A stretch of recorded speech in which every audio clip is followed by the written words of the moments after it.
ఆయుష్ ఉద్యోగులు చేపట్టిన చలో అమరావతి ఉద్రిక్తంగా మారింది.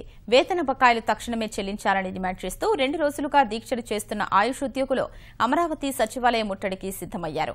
వారిని పోలీసులు అడ్డుకోవడం వల్ల స్వల్ప ఉద్రిక్తత చోటు చేసుకుంది. ఉద్యోగుల్ని అరెస్ట్ చేసి స్టేషన్కు తరలించారు. ఓ ఉద్యోగిని స్వల్ప అస్వస్థతకు గురవగా ఆమెను ఆసుపత్రికి తరలించారు. తక్షణమే తమ వేతన బకాయిలు విడుదల చేయకుంటే ఆందోళన ఉధృతం చేస్తామని ఆయుష్ ఉద్యోగులు హెచ్చరించారు.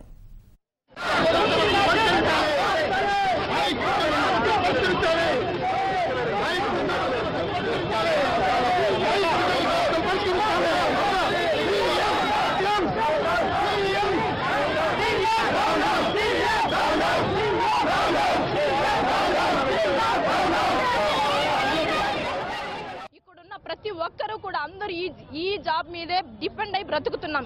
ఈ రోజు నా ఫ్యామిలీ కూడా ఈ జాబ్ మీదే డిపెండ్ అయి బ్రతుకుతా ఉంది. నేను జాబ్ చేస్తేనే 15 నెలలుగా జీతాలు లేకపోతే నేను అప్పులు చేసుకొని ఉన్నవి అమ్ముకొని తాళిబట్లు కూడా అమ్ముకొని బ్రతుకుతున్నాము. మరి అంత ఇది లేనప్పుడు ఎందుకు మమ్మల్ని ఇన్ని నెలలు ఇటు కూర్చోబెట్టుకోవాలి?